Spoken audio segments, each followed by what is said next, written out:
Hey, what's up, family? I want you guys to know that this is the day that the Lord has made, and we're here to rejoice and find something to be glad about. We're living in some crazy times, to be honest with you. Everything has been radically shifted, and our lives will never be the same. And many of us are still trying to navigate, trying to figure things out. I mean, literally, the entire world has shut down. But when things seem to be topsy-turvy and spinning out of control, the good news is God is still in control. And we have to believe that and have faith in that. When it doesn't make sense, we got to believe that. And I want you to be encouraged that God will see us through. So don't lose your faith. In spite of what it looks like, keep holding on to your faith. The man upstairs knows what's going on, is in control. And his eyes on the sparrow, the old people say, he watches over us. So I hope you're encouraged. I want to invite you to share this link. And thank you, first of all, for tuning in to this broadcast. We've been doing our best to try to bring some holistic programming and content during the pandemic. And of course, next month, our church will celebrate 144 years of being in existence. May of 1876, Greater Travelers started as a prayer group and met. Its initial home was a house that was used during the days of the Civil War. Those soldiers were called travelers, and those rest houses were called rest stops. And so hence the name Greater Travelers Rest. And so in May of 1876, our church was started. But today we're on the platform that's celebrating its 1 week of existence. We started something called the Hope TV last Thursday, as a matter of fact, to try to bring some great content. And for the past 3 weeks, we've been delivering content and programming just to try to inspire you to keep encouraged, talk about all segments of life, whether it be the spiritual, the physical, the financial, business-wise, what's happening socially and politically. And so I want to thank you so very much for being a part of the Hope TV. Let me also ask you, and please ask you if you follow us on all things social media at the Hope TV. Right now, you can follow us on YouTube. We have a YouTube channel. Would you please subscribe to it? Also, you can follow us on Facebook, the Hope TV, on Twitter, and on Instagram. So all things social media and YouTube, the Hope TV. Please do so you can get the notifications of when we're bringing some content. We don't know how long we're going to be quarantined like this and sheltering in place, but we promise you, as long as we're here, we're going to try to bring you some good content, something to feed your spirits and encourage you, something to get you away from the bad news. You know, we watch Netflix and there's no NBA, no Major League Football, no NFL, no Major League Baseball. So while we're here, we're going to bring some good content, some laughter, and just a good comprehensive approach. Also, won't you consider following the House of Atlanta? You can follow us on all things social media, House of Hope Atlanta, House of Hope ATL. You can subscribe to our YouTube channel, the House of Hope Atlanta. And also you can follow us on Facebook, Instagram, and Twitter. And so please, everything social media, please follow us.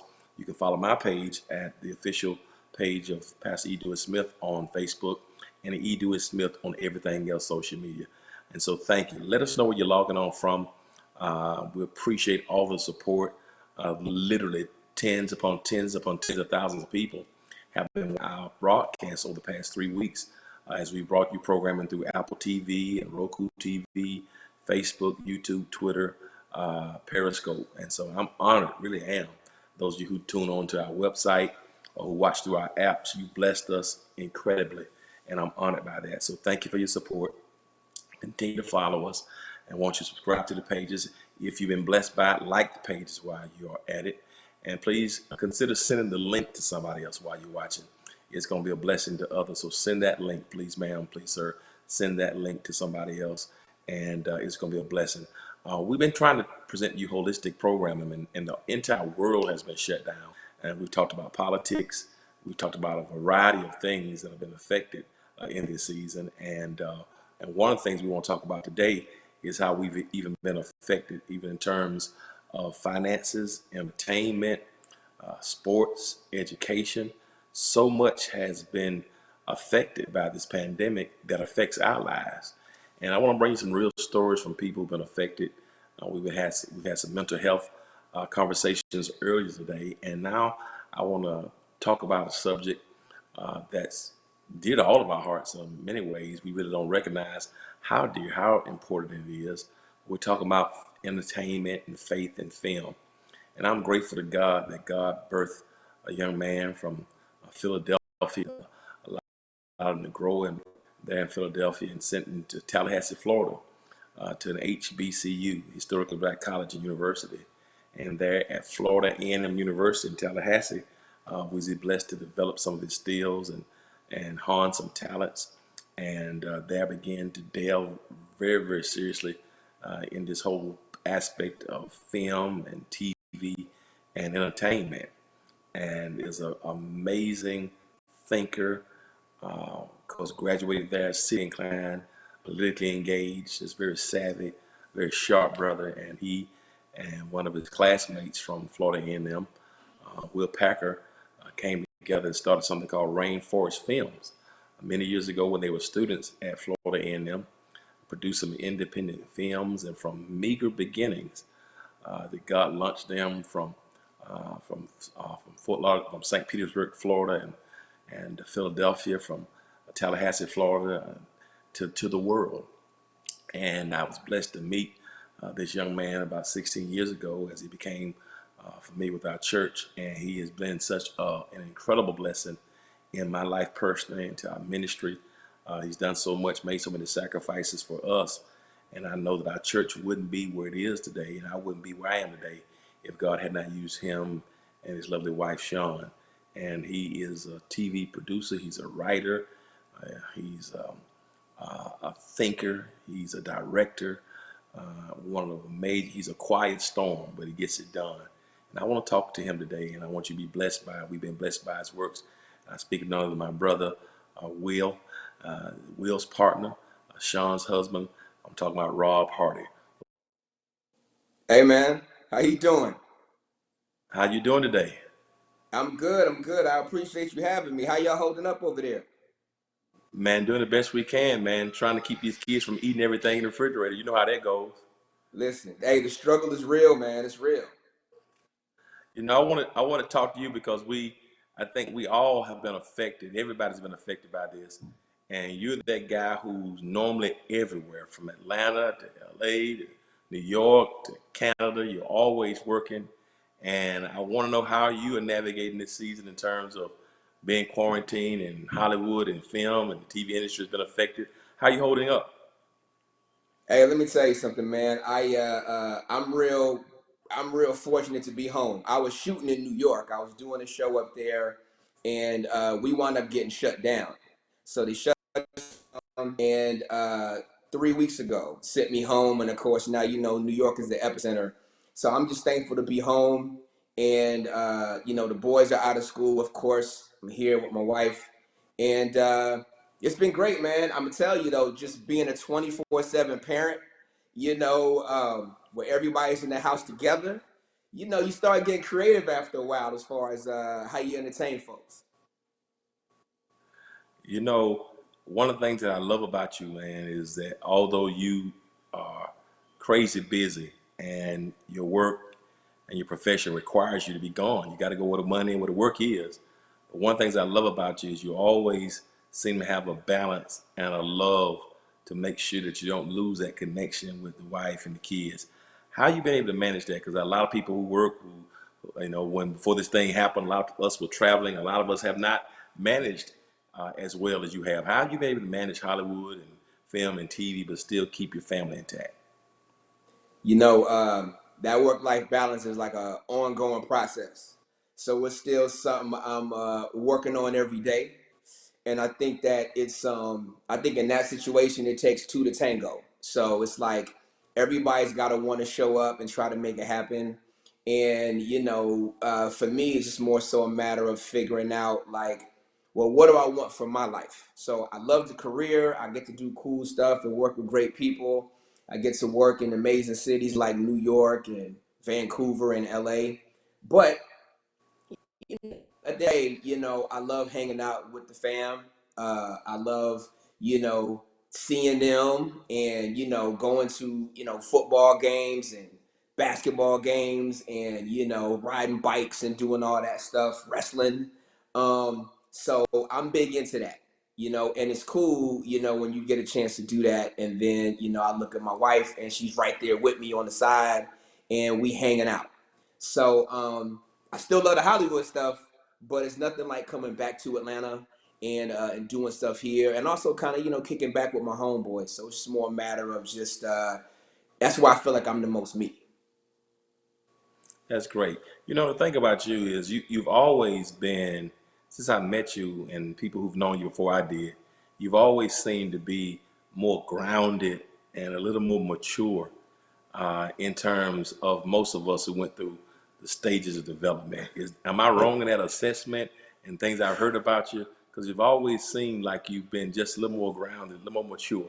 Am I wrong in that, or was I getting the Well, look, wrong news? Or I think I've always came back to a good place. I think that I got times when I might have explored from time to time, and I think especially in different phases, high school, going to college, coming to Atlanta, and just kind of figuring stuff out and seeing what's out there. But I think that sometimes you know, uh, for me, it's kind of always been about like, what do I get the most excitement from? And as you try things, sometimes you say, that doesn't really work for me. This is a little bit better, and so you just kind of keep it going like that. And I got like a crew of folks around me that also kind of help keep me grounded. So if I get too far gone, they say, yeah, come on back on this side. You need that. yeah, I want to know what role does your faith, yeah, and being a believer in God, what role has that played, in your career? Have you had to rely on your faith much as you've navigated? Because Hollywood entertainment is a crazy, crazy industry, and a lot goes on. But Yeah. what role does your faith play? I think it's all about faith. I think all of my success, whatever success that is because of faith and then working. The way that they say that faith without works is dead. I think a lot of times you can try your hardest, but if you got four people that try their hardest and one of them gets a little further ahead, then it's got to be faith and it's got to be favor. And once you get in the door, you need that faith to keep you, because it's kind of like it's just another storm that's just waiting for you. So whether it's a boss, or whether it's you got to be away, or whether it's drama, it's all there. um and you just got to have the faith, or I've had to have the faith and talk to him and talk to myself, even if it's in a room by myself, to say, nah, I belong here. And I feel like every time you transition and do something new, whether it's two kids broke moving to Jonesboro, Georgia, whether it's moving to the east side, to Lithonia, whether it's getting married, having kids, whether it's me and Will separating as business partners and moving from film to TV, or being like the only guy in the room that looks like me, there'll be those moments where you just got to tell yourself, you got to have the faith that it's going to work out. And what I found is the more you lean into that, the more that like angels come your way. So it'll just be like one time I was on this doing a show called Bones, and I was having a bad day and everything was my fault and it wasn't going good. And this person that was an extra came up to me. He was like, "Hey, can I talk to you for a second? I'm in LA." I was like, "Yeah, yeah. What's up?" He said, "Yo, you don't know this, but I went to FAM and I was an extra in your first movie, Chocolate City, et cetera, et cetera." And at that moment, it's crazy, but it was like the sun was shining on me. Just because some person came over and just told me, "Hey, I knew you back when, and I got love for you, so I don't care what they saying about you today. We got you in the little section over here." And man, hey, that kept me going. And I just feel like the more you dial into that, the more when you turn around, there'll be angels and people that pop up your way just to tell you, "Hey, Pastor Smith, you that guy." You know what I'm saying? Because sometimes you may Yeah. forget that. Yeah, So let me ask you this question. Let's go back a little bit.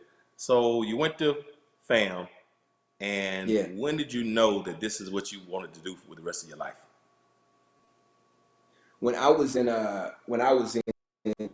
high school, a friend of mine had a camcorder, and he said, he had the camcorder, and so we used to mess around and shoot little things here and there, and we shoot these little music videos just for fun. And back then, it was like you would press record, you press play on the tape, and your homeboy would rap and your homegirls would dance, and you do everything in order, and you show it, and people would be like, "Oh, okay, that was hot." So a friend of mine, after a while, was like, "Yo, we should do a movie." So we did like a little mini movie, in high school, again, just for fun. And so my friend was like, you should do that. You should be a filmmaker. And the only filmmaker that I knew that looked like us was either Spike Lee or, Robert Townsend or somebody.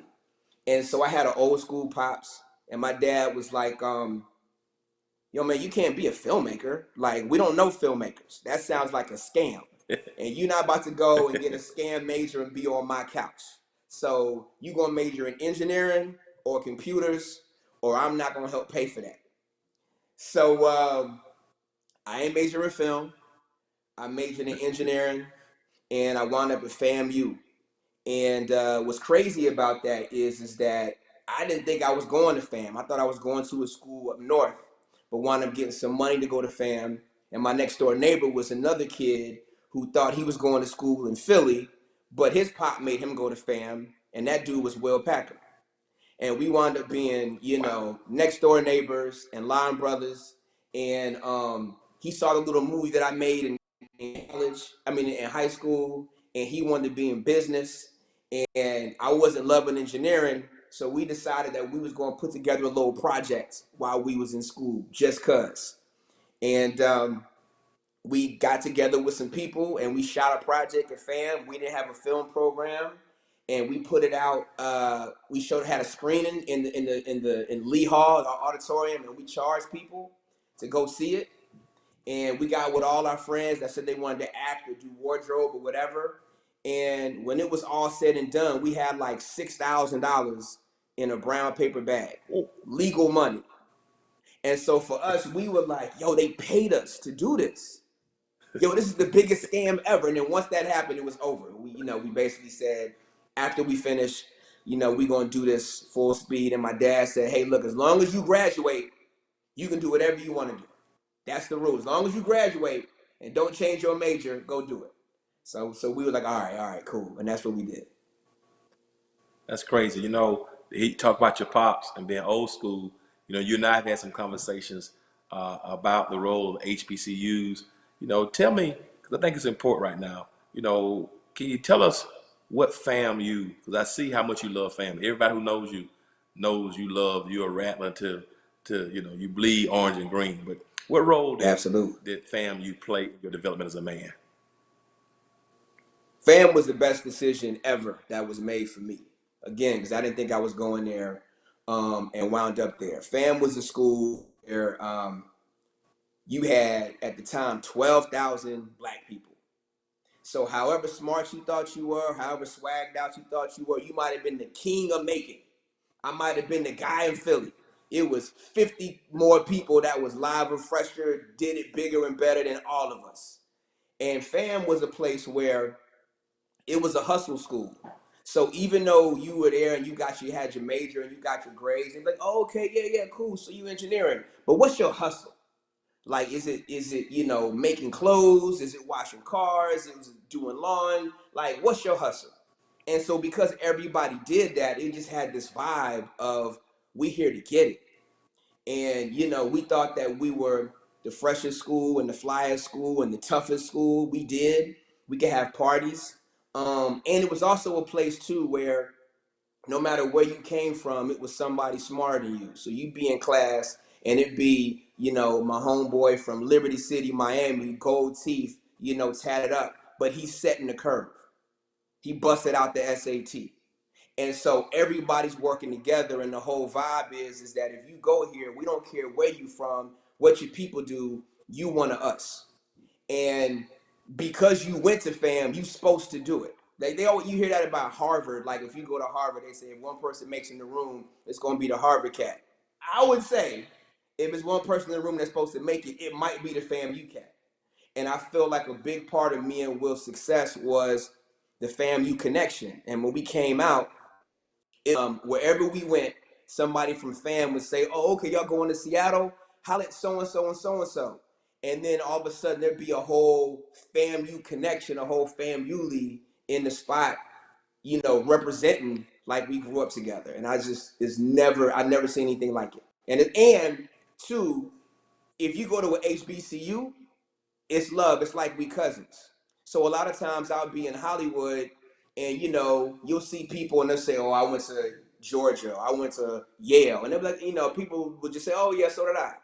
But if I walk in and say I went to FAM and somebody went to Morehouse or Jackson State, it's like, oh, you went to FAM? And immediately it's like we are super cool and everybody's looking around like, well, hold on, what's this HBCU thing y'all doing?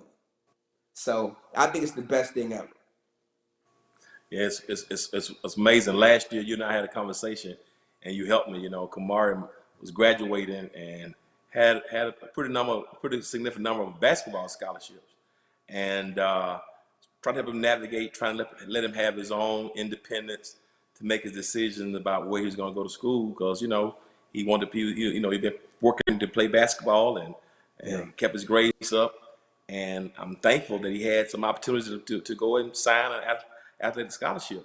But then around this time last year, he said, you know, he felt led to do music. He wanted to do music. He had never done music. And you and I had a conversation one time about that because I was kind of confused about trying to direct him. And you said, man, listen, I already told my son, he already knows that if he wants one dime from me, he's got to go to the HBCU. And you still feel that way. I do. Listen, he doesn't have to go to FAM. That might not be for him, and that's okay. But I feel like he has one opportunity. If he's gonna go to college, he's got one opportunity to get that experience. You know, you can go to whatever school after the fact for grad school, whatever. But I believe personally, when you go to a HBCU, you can be whatever kind of person you want to be, and nobody's gonna call the cops on you for being in your dorm. Nobody's going to try to mistreat you because of how you look.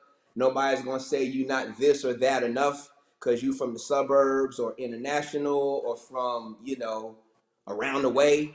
You just going to be you.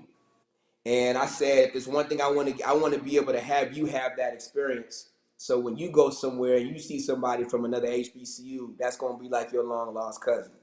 So, you know, I guess I want that part for him, and then however he frames that and wherever he goes is on him. Both of them, both of them. It's funny because when you and I had that conversation, I immediately talked to Kamari and told him what you said. And it was in that conversation for the first time that the lights came on. And he said, you know what? I'll go to Morehouse. But he had never said that his entire life. And so when I said that to him, that you said it, you know, I could have said it all day Wow. long, but the fact that you said it was cool, it had that much impact. Thanks for that conversation because you didn't know, and I didn't know that conversation was for me to be able to go talk to him. And I told Kylan the same thing. Hey, bud, if you want a dime from me, you got to go to the HB. If not Morehouse, you got to go somewhere because you're exactly right. To get it, to learn your own history, to be around your people, environmental excellence is a powerful, powerful thing. You know, you and I recently, a couple of years ago, we were very adamant about trying to help Stacey Abrams, you know, to become the governor of Georgia. And you were very, very involved in terms of the creatives and in the arts and entertainment field, trying to get people to galvanize around her. Did that concept of civic engagement and being politically engaged come from FAM as well? And how did that come about in you for us being connected socially and civically? You know, I think that was more like me feeling like the need to do something. You know, had a lot to do with my parents and just, you know, how they came up, and they were always big on, you know, activism, and always big on, you know, it doesn't matter how successful you are, if you can't help somebody that looks like you, then you kind of missing the point. And that was kind of always, you know, shown to me coming up. And then at FAMU, that was there trying to pledge alpha at the time, you know, that was all part of it. So that's kind of always been what it is. And a lot of times, you know, as it spills over into like my business, going places, and a lot of times being the only one, you know, you'll want to open that door, and you want people to see, hey, there are other people that look just like me that, you know, are way more talented than me. They just maybe need a different opportunity. And sometimes you want to go and let people know, hey, I see you, but just, you know, you just gotta push and get it. But there's this opportunity over here. And I thought for Stacy, she was somebody that was in a position to change stuff for us here. At the time, I thought the same thing with, you know, Andrew Gillum in Florida, who went to FAM. And, you know, whatever influence, you know, that I could have to kind of help, I wanted to do that. It was great seeing you come out, and there was so many people that came. And, you know, my man Will had a big thing at his house, and people came and raised some money. So I feel like it's important for us to do that when we can. It's beautiful, man, because that was a time where we didn't use our platforms and our influence as much, you know, from sports and even the entertainment and film. You know, it was as if I think people may have felt that if you're African American, if you kind of use your platform in that way, that maybe you be blacklisted or blackballed, as they say, and kept out of Yeah. certain doors. Because for some people, it's kind Yeah. of risky, you know, to kind of risk, Yeah. you know, what you may do in the industry by supporting a candidate. How do you feel about that? I mean, have you seen that? Yeah, I think that that's real. I think that, you know, depending on what you say and how you move, that can absolutely have an effect. I think everybody has to figure out what's comfortable for them and how to give back. Some people write a check, some people give time, some people, you know, blog or whatever, or just encourage other people to do stuff. But I feel like wherever we from, you know, wherever you at, whether you work in a factory, you do landscaping, you a coach, a teacher, you know, a stay-at-home parent, caregiver, whatever, you have the ability to influence somebody.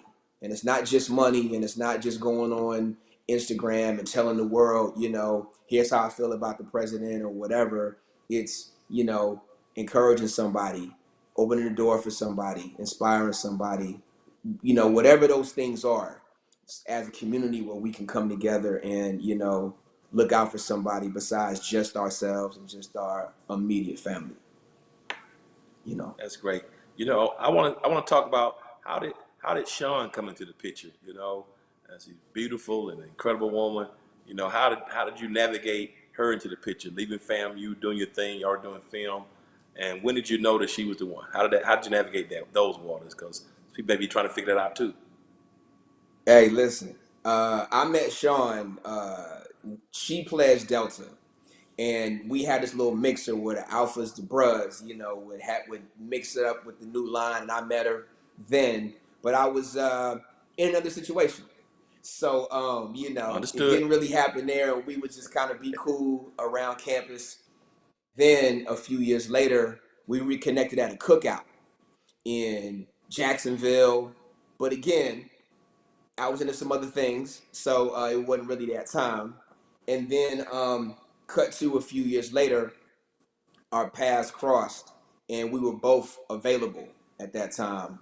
And it just kind of, you know, jumped off and went from there. And it was one of those things where I liked her. I thought she was really cool, and it kind of had a mind of its own. I think I wanted at the time wanted to slow it down and kind of just, you know, see what was going to happen. But it kind of had a mind of its own, and ever since then, man, she's been there, and she's been somebody that's been, you know, honest and has always had my back and has always looked out for me, and has always been, you know, a real protective mother bear, and, you know, a lot of fun to hang out with. So, hey, 18 years later, we still together.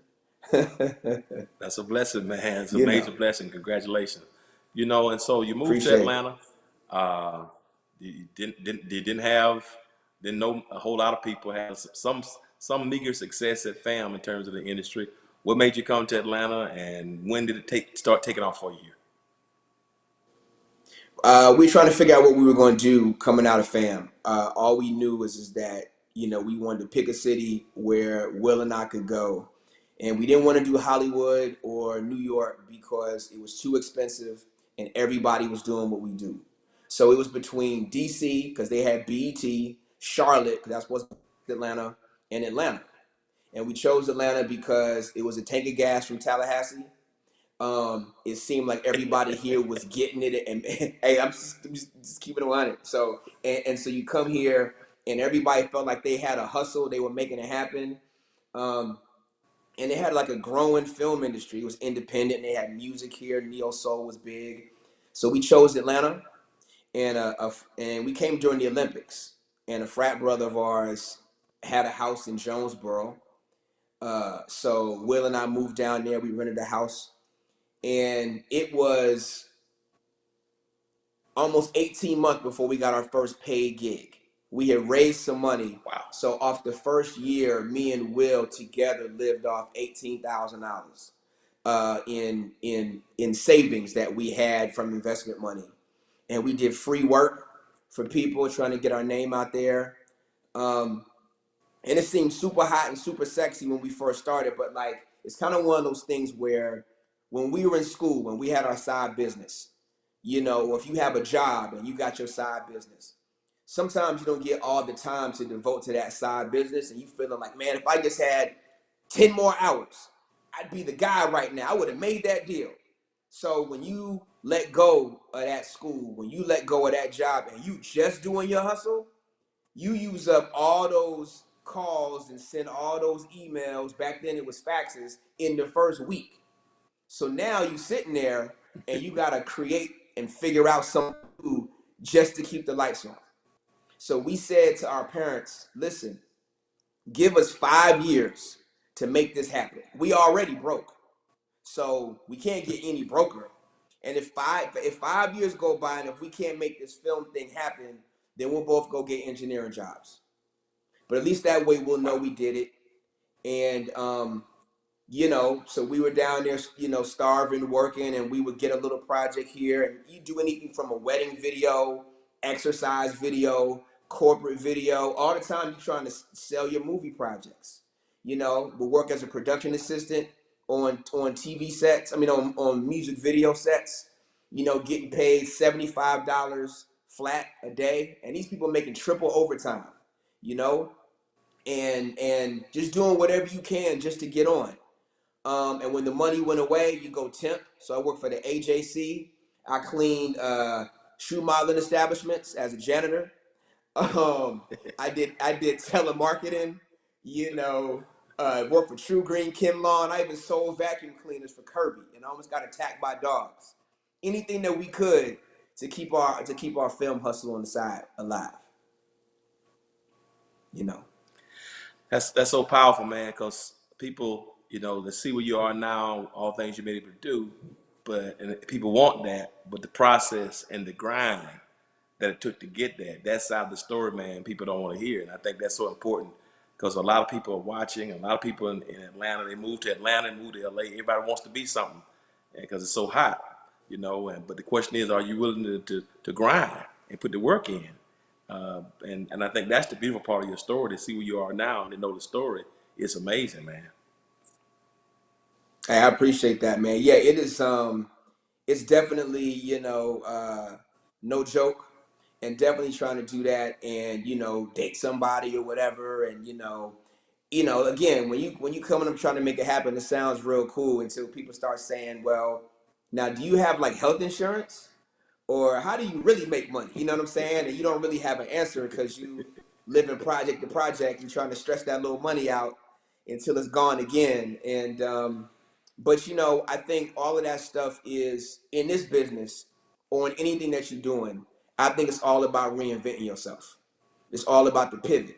So you go to school or you go get your job or whatever. For us, it was FAM, and we had to establish ourselves at FAM and figure out how we fit in. Same thing in the frat. Then you come out, you broke all over again, and you got to grind to get it, you know. And then once you're there, then it changes if you get married or if you have kids, and what does that look like? And I feel like, you know, we just got to be open to change. And if you don't like it, you got to figure out how to work hard to get it. Because I tell you, like a lot of times, you know, if you work in towards what you love and you figure out what that thing is, then it don't really matter what somebody else has or what they're doing, because you got your thing.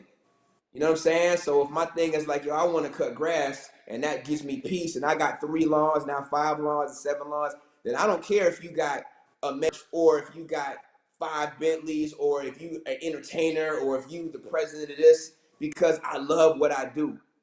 And I was teacher of the year or I was coach of the year or whatever it is that was my thing. I did that.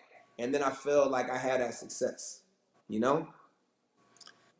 That's great, man. That's so helpful. You know, I think I first became familiar with with your work. I think it was Stomp the Yard. I think that was the Yeah. first project that you know, because I've always loved film myself, but that was the first one. Like, who are these cats? Would you consider that the first breakout movie?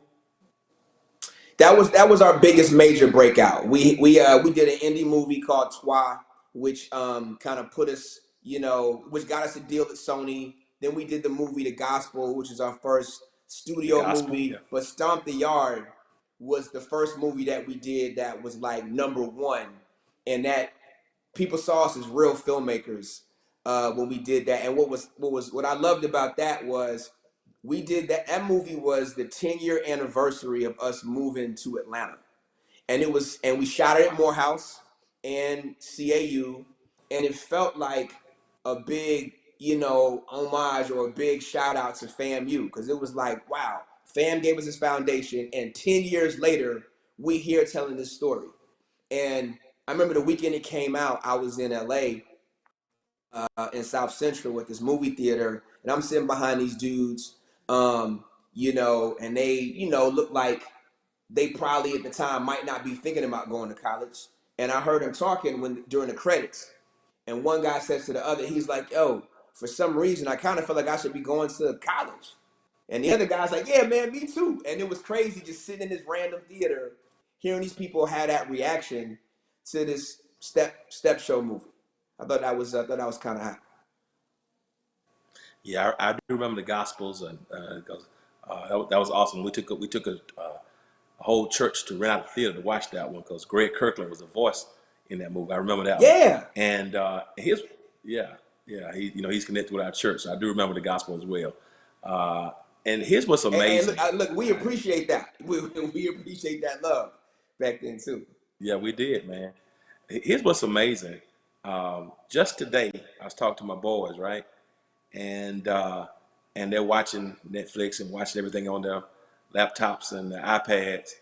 And the favorite movie that they're watching, Kamari with his peers at Morehouse, and Kylan's in the 8th grade, but they got me watching the show All America. And how does Yeah. it feel that you can still produce content that a whole generation of students, I mean 18, 19, 13, are just absolutely addicted to work you're doing now? I mean, how does that make you feel? Let me tell you something.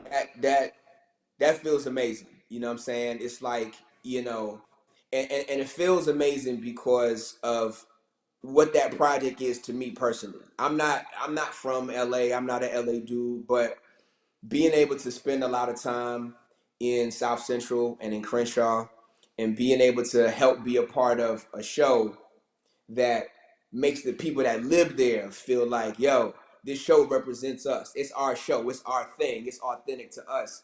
Makes me feel like, yeah, that's what's up, you know? So the same way I was talking about the HBCU thing, where you see somebody else and you're like, hey, you went to Jackson State.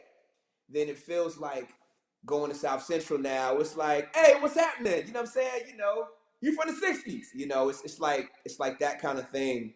Um, and it's interesting because setting up that show, and you know, we did that with Warner Brothers and the CW.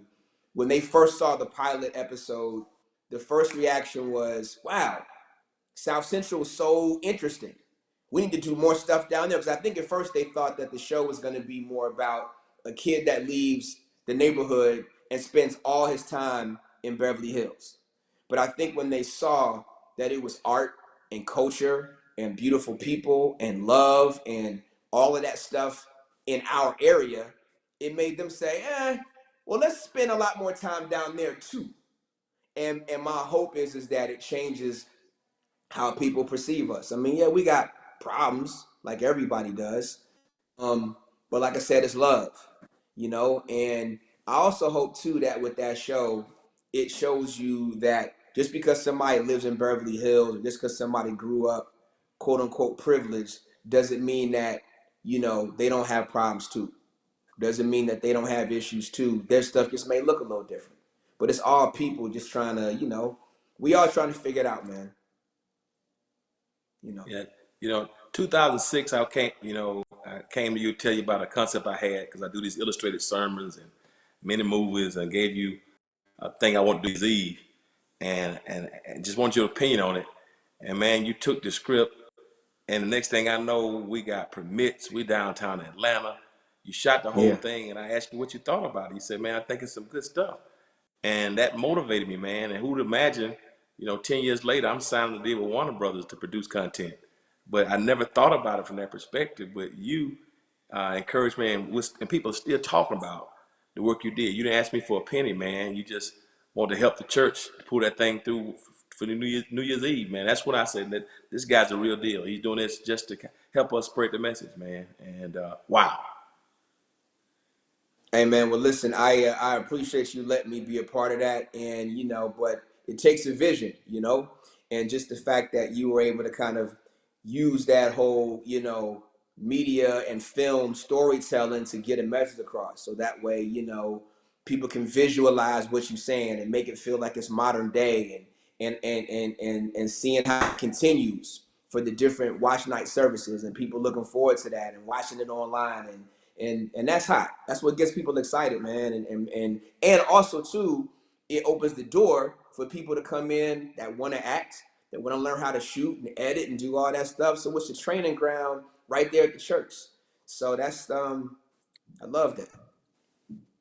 Yeah, man, you've helped us, man. You helped us to relocate. You've done a whole lot, man. But here you are now, moving from still doing film, but now you're in the TV. And man, I'm talking about you've done. I mean, Criminal Minds, ER. I mean, Law and Order, Empire. I would just have to call the roll, man. And my show, Power. How does it feel Yeah. to have to navigate all those different genres of TV? And how do you navigate that now?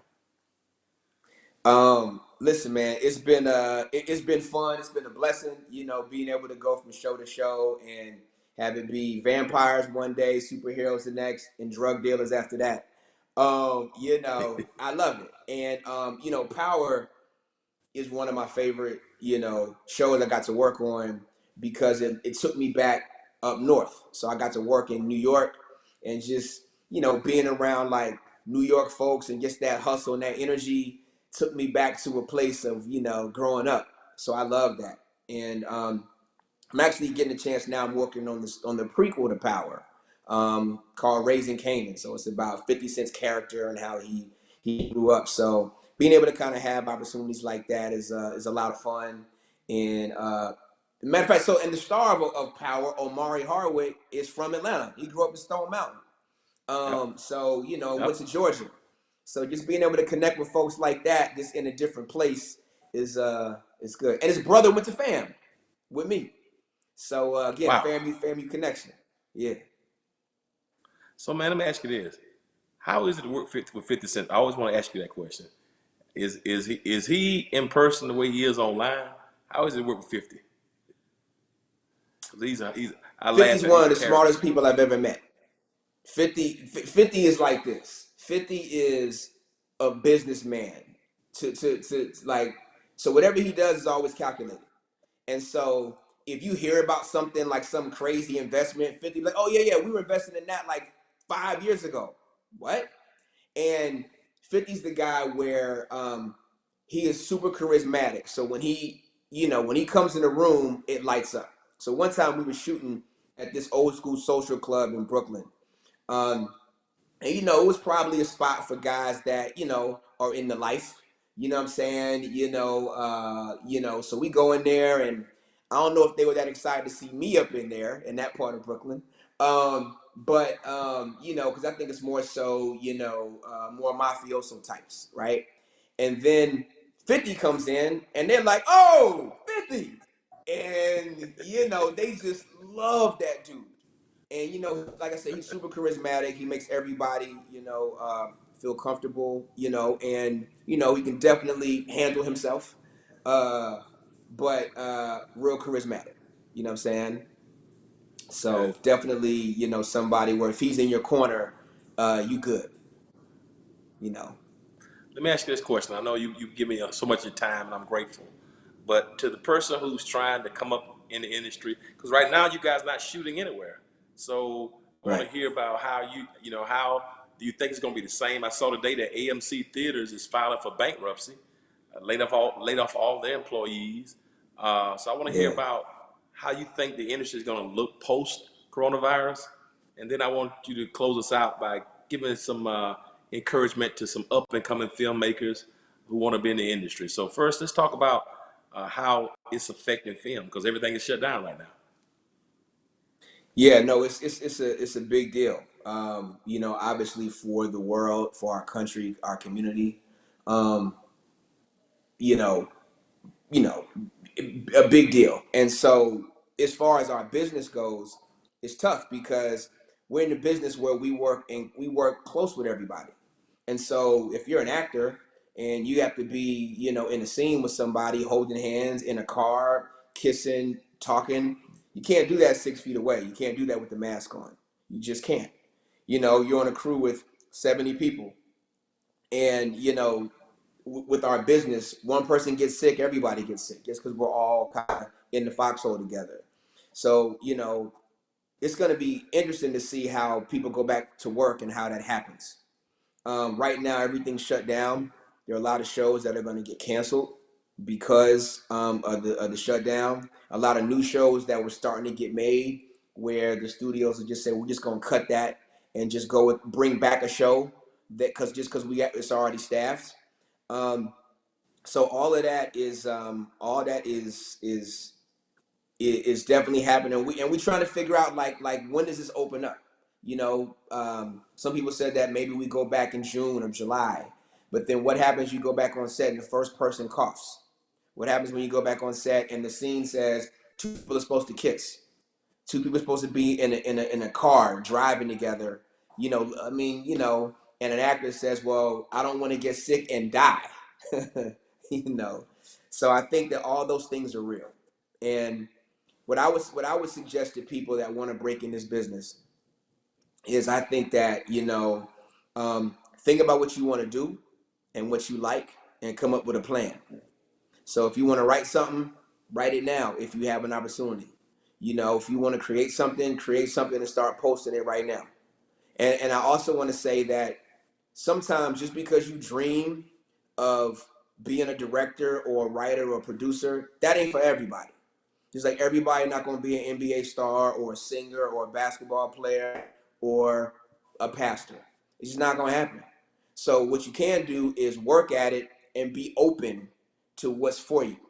So there's a bunch of positions, on crews, from camera operators to cooking food. I got a homegirl of mine that wanted to be an actress, moved to LA. It never took off, so she was baking on the side. Her baking took off. Now she's got a restaurant in the mall and sells cakes to Hmm. all the studios. She's still in the industry. Wow. She's just not really acting full time. But if we open to whatever opportunities are there for us while we hustle, then once you get there, whatever it is going to be for you. I believe it. Do you think, one last question, do you think the digital space, for content creators, do you think those who don't have a deal now in terms of online Netflix, what do you see as the future of creating content for the digital space? I think the future is figuring out a way to use the technology to tell your story. So whether it's the same way that like they have that viral Hamilton video going around of all the people performing the Hamilton songs on Zoom, and that went around and became a big hit. There's a show called All Rise that just did an episode, and the whole episode was filmed using social distancing, and that's what the message was about. So the same way that people use, YouTube to build up their following for their shows, use Zoom and House Party and Snapchat and all those other portals to tell your story, whatever that thing is for you. Be creative with it, so that way people start talking. The same way DJ D Nice has a different career because you know 150,000 people, including the Obamas and Joe Biden and Bernie Sanders, was partying with him When this is over, forget about it. He's about to be out of here doing all the big parties. And that's just because he loved to spin records. And he wanted to make people feel good. That's you out there watching this. It's just figuring out what your hustle is. Cleaning cars, making clothes, giving free cooking lessons, whatever that is, cutting hair, whatever that is. You know what I'm saying? You could do that and spread love and get your hustle on and make a new future for yourself.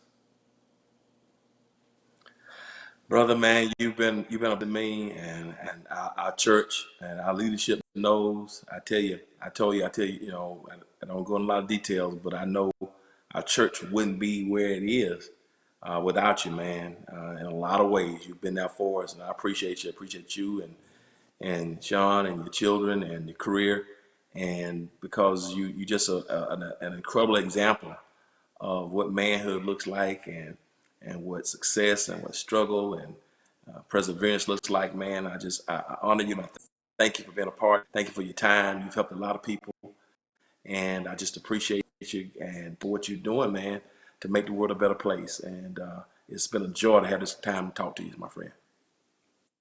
Hey, listen, I appreciate that, and thank you for having me. And shout out to you and your entire staff for time and time again coming out and being there for all of us and inspiring all of us to keep going, because we need y'all.